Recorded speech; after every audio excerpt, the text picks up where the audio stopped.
একটা টিস্যু পেপারের দাম কত হতে পারে? কত আর? 4,18,00,000 টাকা। অবাক হচ্ছেন? এখানেই শেষ নয়, আপনাকে হতবাক করবে যখন জানবেন টিস্যুটি নিলামে উঠছে, আর নিলাম মূল্যের শুরু এই পরিমাণ অর্থ, অর্থাৎ 3 লাখ পাউন্ড থেকে।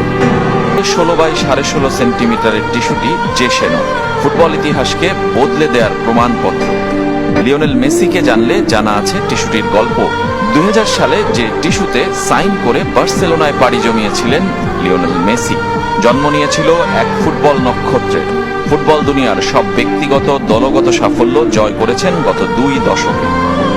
মেসির ইউরোপ পাড়ি জমানোর আইনি প্রক্রিয়ার প্রথম ধাপের সাক্ষী এই টিস্যুটি নিলামে তুলেছে ব্রিটিশ অকশন হাউস বোনহ্যামস।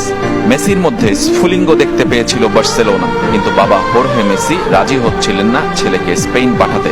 বার্সেলোনা ক্লাবের তৎকালীন স্পোর্টিং ডিরেক্টর কার্লোস রেক্সাস মেসির বাবাকে আমন্ত্রণ জানান বার্সেলোনায়। 14 ডিসেম্বর 2000 মধ্যাহ্নভোজের মাঝেই কথা পাকাপাকি হয়ে যাওয়ায় রেস্টুরেন্টের টিস্যুতেই হয়ে যায় চুক্তি স্বাক্ষর। ওই রাতেই হয়েছিল আনুষ্ঠানিক চুক্তি। 1 মাসের মধ্যে দলবদল। সে সময় মেসির এজেন্ট হোরহাসিও গাগিওলির কাছেই এতদিন ছিল টিস্যুটি। তিনি নিলামে উঠাচ্ছেন। 18 থেকে 27 মার্চ অনলাইনে হবে এই টিস্যুর নিলাম। না জানি কত দামে বিক্রি হয়। 13 বছরের সেই মেসি ক্যারিয়ার শেষের অপেক্ষায়, কিন্তু বার্সেলোনা তাকে কোনোদিন ভুলতে পারবে না।